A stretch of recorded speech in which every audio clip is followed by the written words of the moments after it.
Проектот за отворање на втор влез во училиштето Никола Карев конечно ќе се реализира. Истиот е плод на партнерството помеѓу училиштето, УСАИД, локалната самоуправа и Министерството за образование и наука.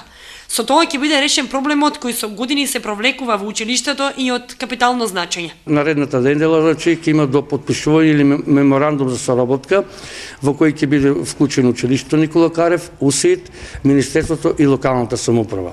Негде очекуваме да започнат овие градежните работи во месец ноември и се надеваме за месец дена целиот тај дел да биде завршен. Покрај вториот влез или училишниот влез на училишната зграда, ќе биде влезена и фасадата и најверојатно кровот.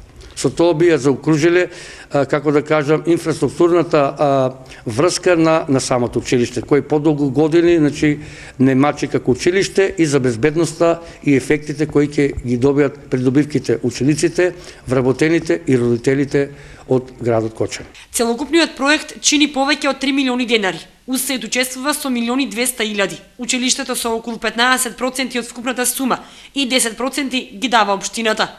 Освен вториот влез, планирано е да се направи топла врска на училиштето со салата, а во тек се градежните активности за приклучок на парното грејење во спортската сала.